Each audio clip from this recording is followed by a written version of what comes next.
இந்திய இறையாண்மைக்கு அமெரிக்கா ஏன் கங்கணம் விளக்க பார்க்குது? இதற்கு பலரும் பயன்படுத்தப்படுகிறார்களா?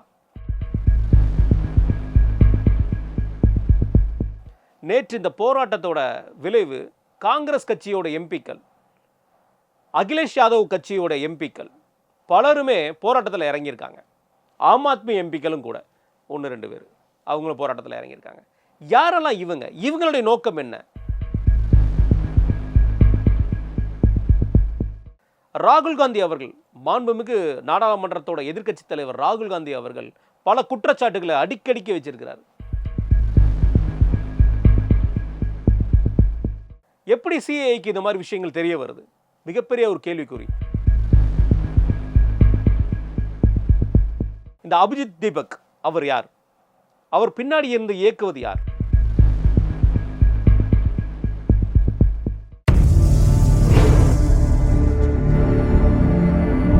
அனைவருக்கும் வணக்கம்.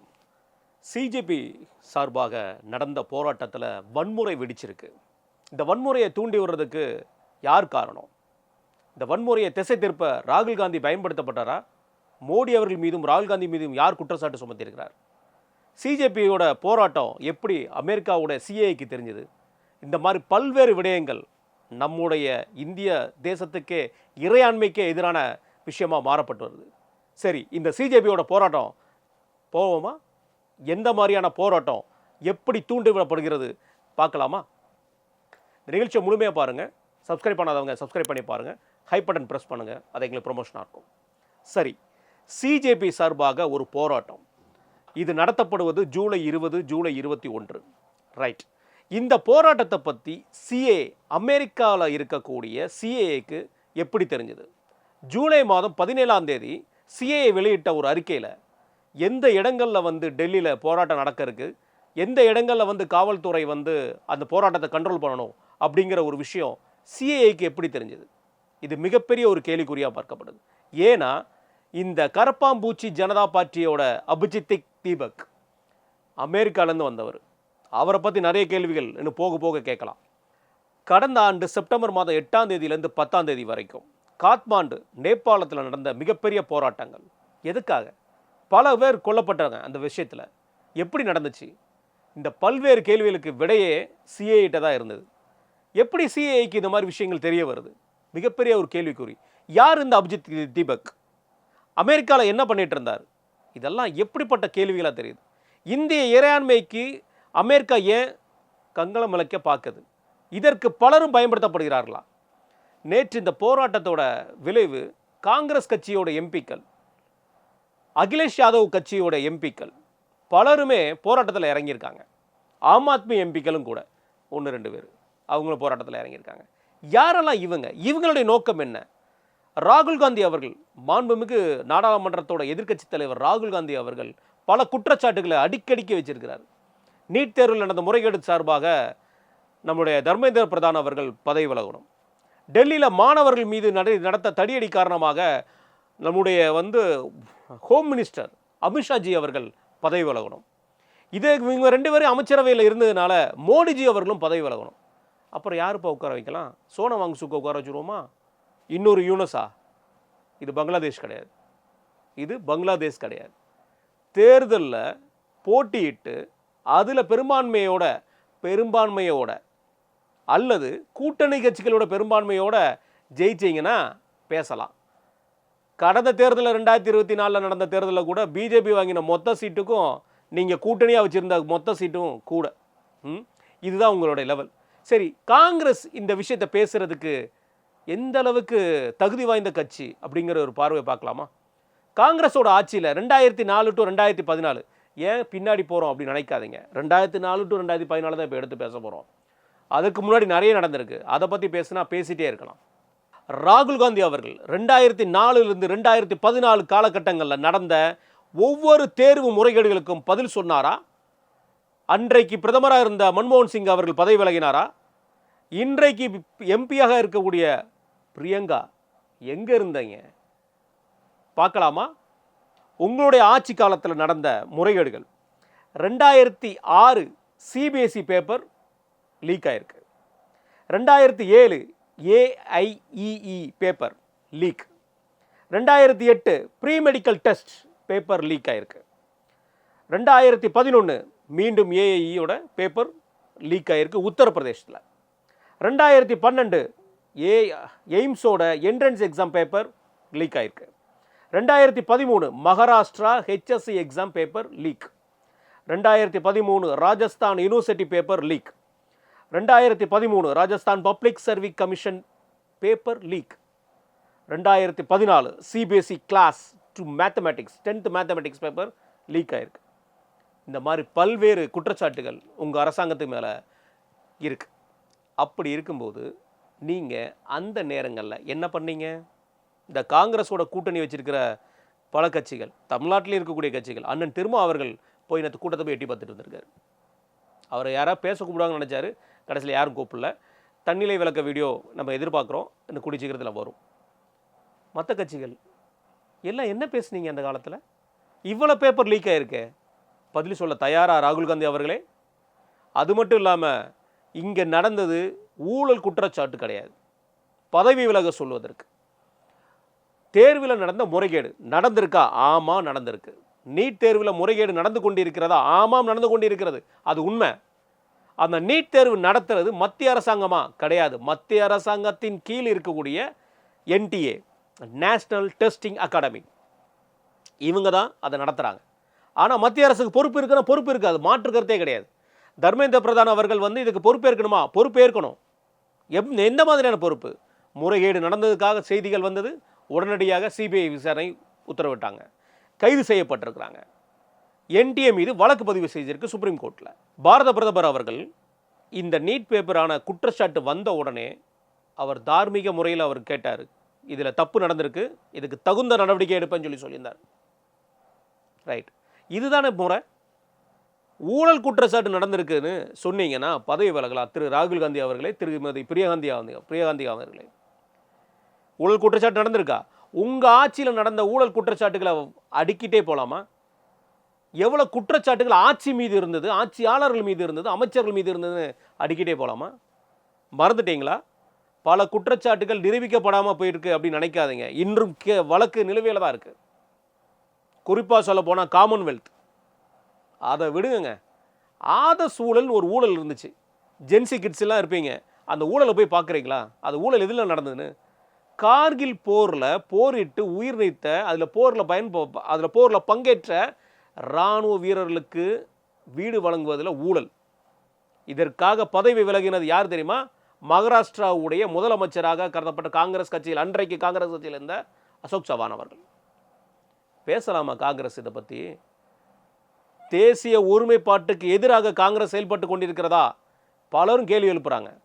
நம்ம அந்த மாதிரி கேள்வி எழுப்ப மாட்டோம். ஏன்னா சுதந்திரத்துக்காக போராடின ஒரு கட்சி, ஒரு இயக்கம், அந்த இயக்கத்துக்கு மேலே நம்ம மேலே மதிப்பு மரியாதையும் அதிகமாக உண்டு. ஆனால் இன்றைக்கு அதோட நிலைமை என்ன?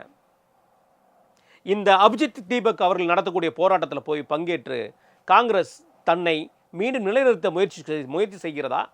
கேள்விதான் வருது. ரொம்ப ஷேமாக இருக்குது மிஸ்டர் ராகுல் காந்தி அவர்களே, சொல்ல முடியலை.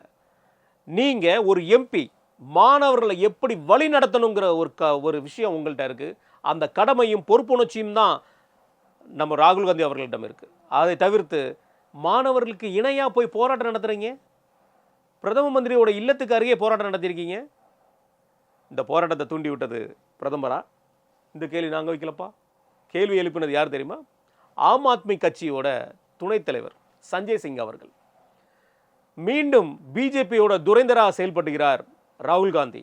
மாணவர்கள் போராட்டத்தை நீர்த்து செய்வதற்காக மோடி அவர்கள் அனுப்பிவிட்ட கருவிதான் ராகுல் காந்தி. ஏங்க, ஒரு எதிர்க்கட்சி தலைவருங்க, நீங்கள் இவ்வளோதானா? இப்படி உங்களை அசிங்கப்படுத்துகிறாங்க. இதுதான் நிலைமை.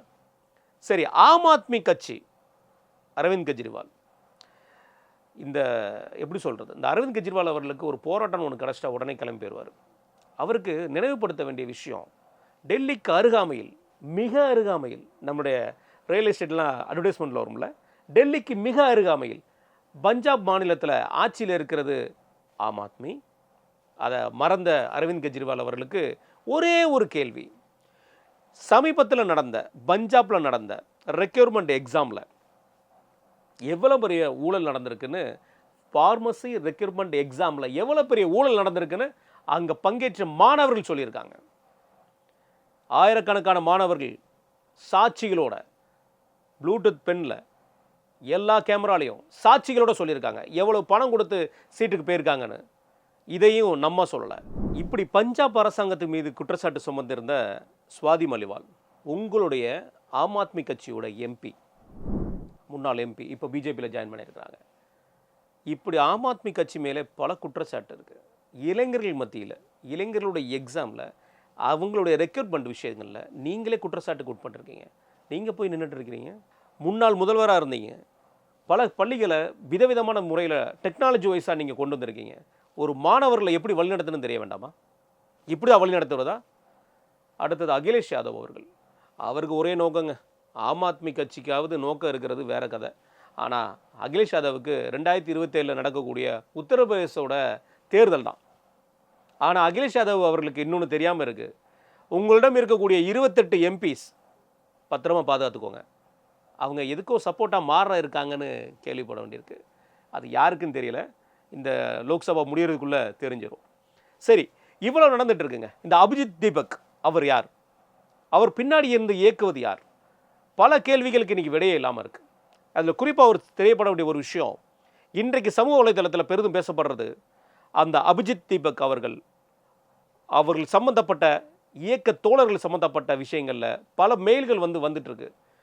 ஒரு முறை அந்த போராட்டத்தை, சிஜேபியோட கரப்பான் பூச்சி ஜனதா கட்சியோட போராட்டத்தை ஆதரித்து வீடியோ வெளியிடுவதற்கு 65,000 ரூபாய் பேசப்பட்டு வருது இன்ஃப்ளூயன்சர்கள் எல்லாத்துக்கும். இந்த மாதிரி ஆயிரக்கணக்கான வீடியோக்களை ரிலீஸ் பண்ணணும், 10,000 வீடியோக்களை ரிலீஸ் பண்ணணும்னு சொல்லி அவங்களுடைய வட்டாரத்தில், சமூக வலைத்தளத்தில், அவங்களோட சமூக வலைத்தளத்தில் பேசப்பட்டு வருது. அப்படின்னா 65 கோடி ரூபா யார் கொடுக்குறா? யாருங்க அதுக்கு ஸ்பான்சர்? இந்த சிஜேபியோட போராட்டத்தில், அந்த டெல்லியில் நடந்த போராட்டத்திற்கு அப்புறம் அவங்களுடைய வாட்ஸ்அப் சாட்டில் வந்திருக்கிற விஷயங்கள், இதுதான் பிரதம மந்திரியோட கடைசி நாள், இதுதான் பிஜேபி ஆட்சியோட கடைசி நாள், இல்லை யாராவது ஒருத்தர் இறந்துடணும் அப்படிங்கிற வார்த்தையெல்லாம் போட்டு மென்ஷன் பண்ணியிருக்காங்க. இதெல்லாம் சமூக வலைத்தளத்தில் வந்துட்டு இருக்குங்க. அவங்களுடைய வாட்ஸ்அப் சாட்டு இதெல்லாம் பார்க்க தயாராக இருக்காங்களா? இதுக்கெல்லாம் எங்கெங்க விட?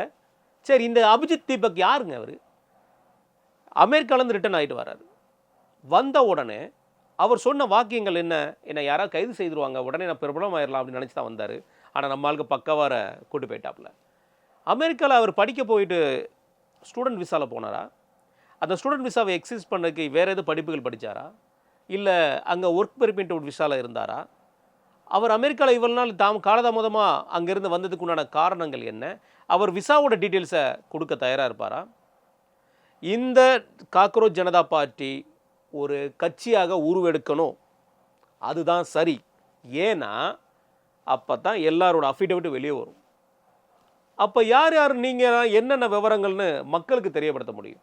அதற்கு முன்னாடி இந்த இளைஞர்கள் கூட்டம், ஜென்சி கூட்டம், இந்த போராட்டத்தோட வலிமை என்ன அப்படின்னு தெரிஞ்சு ஒரு போராட்டம் நடத்தினீங்கன்னா அந்த போராட்டத்திற்கு எல்லாருமே துணை நிற்பாங்க. பொய் சொல்வதற்கு வலிமை எதற்குங்க? பொய் சொல்வதற்கு பேர் வலிமை கிடையாது. இதோட போராட்டத்தோட உள்நோக்கமே வேற. இந்த அபிஜித் தீபக்கோட தலைவராக போற்றப்படுபவர், அவர் தன்னை தலைவராக யார் சொன்னா தெரியுமா? உமர் காலித் அவர்கள். யார் அந்த உமர் காலித்? இந்துத்துவத்துக்கு எதிராக பேசினவரா, இந்துக்களுக்கு எதிராக பேசினவரா? அதெல்லாம் இருக்கட்டுங்க. அப்படி பேசினா நீங்கள் மதச்சாயம் பூசிடுவீங்க.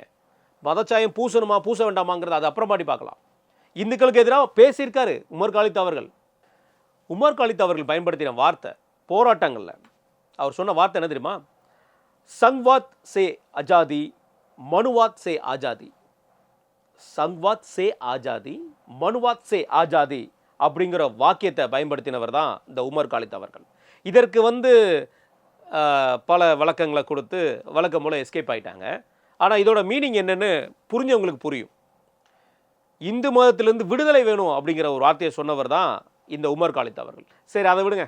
இந்தியாவோட இறையாண்மைக்கு எதிராகவும் பேசியிருக்காருங்க. பாராளுமன்றத்தில் நடந்த அந்த தாக்குதலுக்கு அப்சல் குரு அவருக்கு ஆதரவாக பேசினவர் தான் இந்த உமர் காலித் அவர்கள். இவரை தலைவராக வச்சிருக்காப்புல. என்னங்க இது? சரி, இந்த சிஜேபியோட போராட்டத்தில் யாரெல்லாம் கலந்துருக்கா? சோனாக்சி அவங்களாம் எவ்வளோ குற்றச்சாட்டுக்கு உட்பட்டவங்களா இருக்காங்க? இந்த மாதிரியான போராட்ட குழுக்களை பாருங்கள், அங்கே இருக்கிற போராட்டத்தோட நோக்கம் என்னன்னு நமக்கு தெரியும்.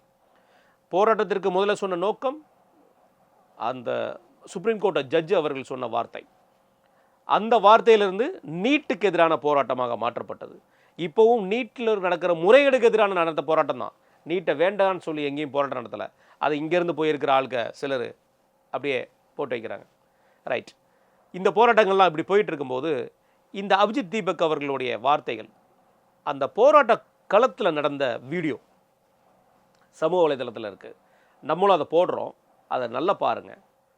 அவர் கை காமிச்சு, காவல்துறையை காமிச்சு, சிஆர்பிஎஃப் வீரர்களை காமிச்சு பேசிகிட்டு இருக்கிறாரு. அங்கே பார்த்தீங்கன்னா அந்த சிஆர்பிஎஃப் வீரர்களை அடிக்கிறாங்க. அது வரைக்கும் எங்கேயுமே லத்தி சார்ஜ் எடுக்கப்படலை. அதுக்கப்புறம் தான் லத்தி சார்ஜ் எடுக்கப்பட்டது. இந்த வீடியோவில் நீங்கள் பாருங்கள், அது உங்களுக்கு தெளிவாக தெரியும்.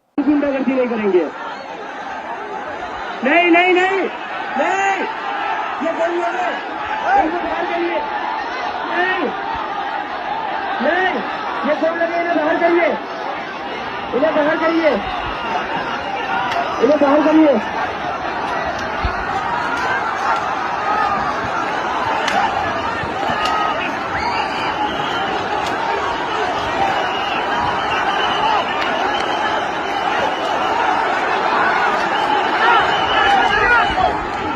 நேற்று எதிர்க்கட்சி சார்பாக ஒருத்தர் சொல்றார் வார்த்தை, நாடாளுமன்றங்கிறது மக்களோட மன்றங்க, அங்கே வந்து போராட்டம் நடத்தினா என்ன ஆயிரும் கேட்குறாங்க. எந்த மாதிரியான வார்த்தைகள் பாருங்கள். இதற்கு இன்றைக்கு எதிர்க்கட்சி தலைவராக இருக்கார் இல்லையா ராகுல் காந்தி, அவர் இதுக்கே ஒரு பேச்சு பேசியிருக்காரு 2012. எந்த மாதிரியான போராட்டம் நடத்தினா அது அண்ணா ஹசாரே அவர்கள் போராட்டத்துக்கு எதிரான கருத்துக்கள், இந்த போராட்டங்கள் மூலமாக நாடாளுமன்றத்தையோ கட்சியவோ ஆட்சியவோ முடக்க முடியாது அப்படிங்கிற மாதிரி சொல்லியிருந்தவர் தான் எதிர்க்கட்சி தலைவர். அவர் பிரதம மந்திரி இயற்றிய ஒரு சட்டத்தையே கிழிச்சு போட்டவர்னு வச்சுக்கோங்களேன். அந்த மாதிரி செல்வாக்கு படைச்சவர் தான் நம்முடைய ராகுல் காந்தி அவர்கள். அதனால் பெருசாக பேசுகிறதுக்கு அவருடைய பேச்சுகள் எல்லாம் எப்படிப்பட்ட பேச்சுகள் இன்னும் எல்லாமே இருக்குது, சமூக வலைத்தளத்துலையும் இருக்குது, எல்லாத்துலேயுமே இருக்குது, ரெக்கார்டிங்களாக இருக்குது. ஸோ இந்த போராட்டத்தோட நோக்கங்கள் என்னன்னு பார்த்தீங்கன்னா, முழுமையாக தெரிய வர விஷயம், இந்தியாவுடைய இந்த நிரந்தர ஆட்சி ஒரு நல்ல ஆட்சி கொடுத்துட்டு இருக்கிற விஷயத்தில் எங்கிருந்தோ யாருக்கோ சொல்லக்கூடாத வார்த்தை தான், ஆனால் சொல்லி தான் வேண்டியிருக்கு. யாருக்கோ மிகப்பெரிய எச்சரிக்கையாக இருக்குது. அது யாருங்கிறது தெரியல. அந்த நாட்டோட ஏஜென்சி யாருங்கிறது இன்றைக்கு போராட்டம் நடத்தக்கூடிய ஆட்களை பார்த்தா தெரியுது. இவங்க எல்லாம் ஏஜென்ட்ஸ் தான். ஆமாம், ஏஜென்ட்ஸ் தான். சோனம் வாங்சுக் யாருங்க? செப்டம்பர் மாதம், போன முறை செப்டம்பரில், ஜூலையில், ஆகஸ்டில் அவர் நடத்தின சில போராட்டங்கள், அவர் நடத்தின பேச்சுக்கள்லாம் என்ன தெரியுமா உங்களுக்கு? போய் வலைதளத்தில் போய் பாருங்கள். அவரோட எஃப்சிஆர்ஏ அக்கௌண்ட் முடக்கப்படுதுங்க. லடாக்கில் 4 பேர் உயிரிட்டாங்க. அவ்வளோ பெரிய ஆர்ப்பாட்டம். ஒரு தனி மனிதனோட எஃப்சிஆர்ஏ அக்கௌண்ட் முடக்கப்பட்டா இவ்வளோ பெரிய ஆர்ப்பாட்டம் தேவைங்களா? 4 பேர் வந்து இறக்குற அளவுக்கு. இவங்கெல்லாம் யாரோட ஏஜென்ட்ஸ்? ஸ்வீடன்லேருந்து வந்த ஃபண்டை அவர் எதுக்காக மறுத்தார்? பேசுமா? ரைட். இந்த போராட்டம்லாம் எதுக்குங்க அப்படின்னு நீங்கள் ஒரு கேள்வி கேட்கலாம். ஏன் நடத்துகிறாங்க? நீங்கள் சொல்கிற மாதிரி நீட்டில் முறைகேடு நடந்தது. அந்த முறைகேடுக்கு அப்புறம் ஒரு ரீ எக்ஸாம் நடந்துச்சு. அதில் 51% மீண்டும் பாஸ் ஆகிருக்காங்க. தேர்ச்சி சதவீதம் கூடிட்டே தான் இருக்குது. ஏங்க, நம்ம குழந்தைகள்ங்க, நம்ம குழந்தை விழுப்புரத்தில் ஒரு குழந்தை நல்ல மார்க் எடுத்திருக்காங்க. திருநெல்வேலியில் ஒரு குழந்தை 675 மார்க் எடுத்திருக்கு. 200 மார்க் எடுத்திருக்கேன்னா தர்மேந்திர பிரதான் நீங்கள் உடனே பதவி விலகணும் அப்படின்னு சொன்னால் அதுக்கு நம்ம ஒன்றும் சொல்ல முடியாது. நல்ல முறையாக நடந்துட்டு இருக்கிற இந்த நீட்டை மீண்டும் மீண்டும் வந்து தனக்கு லாபகரமாக மாற்ற இந்த அரசியல் கட்சிகள் முயன்று கொண்டிருக்கிறது. ஆனால் இது அல்ல இந்த போராட்டத்தோட நோக்கம். இந்த சபை மழைக்கால கூட்டத்தொடரில் நிறைவேற்றப்படக்கூடிய மிக முக்கியமான தீர்மானத்திற்கு எதிராக தான் இந்த போராட்டம் மாற்றப்படுது. அது என்னது குறிப்பாக? டீலிமிட்டேஷனா? மகளிருக்கான இடஒதுக்கீடா? அதுவும் இல்லை. பின்ன என்ன? எஃப்சிஆர்ஏ. இதை கேட்டோன்னே இங்கே பல என்ஜிஓக்கள் பயப்படுறாங்க, பல கட்சிகள் பயப்படுறாங்க. அந்த பயத்தோட மறு பதிவு தான் இந்த போராட்டம், வேற ஒன்றுமே இல்லை. இந்த மழைக்கால கூட்டத்தொடர் நடக்கக்கூடாது. எதிர்கட்சிகளுக்கும் சில ஏஜென்சிக்கும், இதில் எஃப்சிஆர் பில் பாஸ் ஆகக்கூடாது, எதிர்கட்சிகளுக்கும் சில ஏஜென்சிக்கும். ஆனால் இதையும் தாண்டி நடக்கும். அதை நடத்தி காமிக்கிறதுக்கு தான் நம்முடைய பாரத பிரதமர் இருக்கிறார். இந்த எஃப்சிஆர்ஐ திட்டம் மிக சிறந்த திட்டங்க. இதை உள்ளே போய் பாருங்கள், இதில் உங்களுக்கும் புரியும் இது எதுக்காக கொண்டு வரப்படுதுன்னு. ஸோ போராட்டத்தோட நோக்கம் என்ன? போராட்டத்தோட தன்மை என்ன எல்லாத்தையும் தயவு செய்து மக்கள் கூர்ந்து கவனிங்க. அமைதியாக இருந்த தேசத்தை சீர்குலைக்க வந்தது தான் இந்த போராட்டம். இதை தொடர்ந்து பல போராட்டங்கள் இருக்கும். ஆகஸ்ட் 15 வருது இல்லைங்களா? கண்டிப்பாக பல போராட்டங்கள் இருக்கும். ஒவ்வொரு போராட்டத்தோடைய நிறத்தை நம்மளும் தோல் உரிப்போம். காத்திருங்க. அது வரைக்கும் உங்களிடம் விடைபெறுகிறேன். நன்றி, வணக்கம்.